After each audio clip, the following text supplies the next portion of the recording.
Hello everybody, my name is Serious Blue, and in this video I'm going to be showing you guys how to make a super simple yet super efficient bone meal farm. In just 10 minutes I got a little over a stack of bone meal. This farm is 4 wide, 7 blocks long, and 7 blocks tall. So how we're going to start off is you're going to make a little T-shape just like this out of your solid blocks, and then you're going to break the block in the middle, place your lever right here, a redstone torch on this block, a redstone repeater facing in this direction on this block, and a piece of redstone dust right there, which will create your redstone clock. And then for now we're just going to turn it off, and then come over here and place 2 blocks right here, 2 blocks right here, and then a sticky piston on top of that block, which should extend. And then we're going to place a piece of sand right here, and then 2 pieces of sand on top right here, just like this. And then we're going to encase all of this in solid blocks. The reason I have left this open right here is because if this farm were to ever break, say you turned it on and then left the chunks and then came back, you may find a piece of sand right here, and all you need to do is remove it and replace it wherever it was, and you'll have your farm back to normal.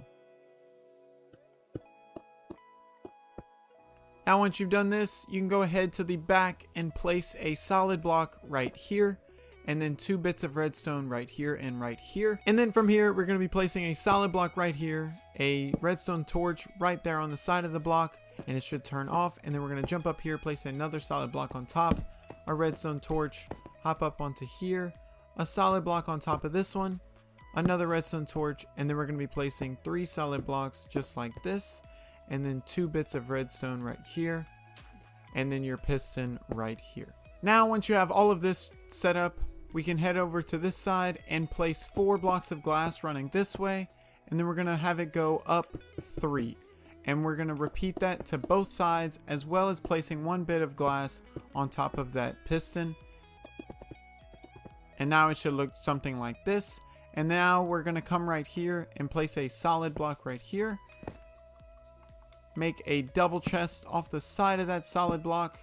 Then come back over here, break that solid block, and crouch place a hopper going into this chest. You'll be able to know that the hopper is going into the chest if this nozzle is facing this direction.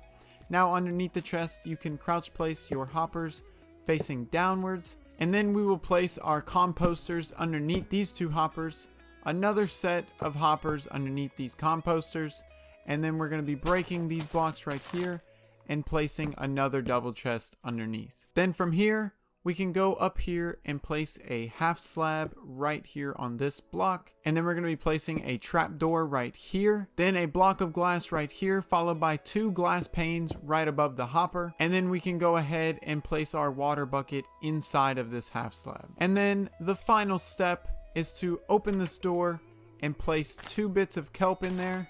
And then close this trapdoor. And now your farm is ready to go. So basically a quick rundown of how this whole farm works. This little setup right here that we made at the beginning is a clock which is going to power the entire farm. It is going to be powering this piston, which is going to be moving the sand, which will allow the kelp to grow 1 every second. It will also be powering this piston, which will be breaking the kelp at the same rate.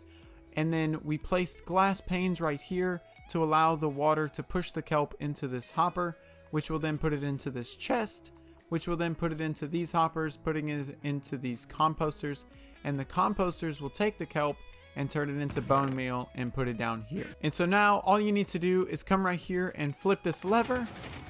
This piston should be firing, this piston should be firing, and you should start to see kelp flowing in.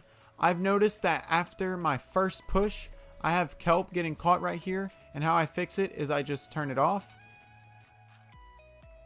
and then turn it back on. And it seems to just fix that kelp issue right there. And then another issue that you may come across is this kelp will actually break.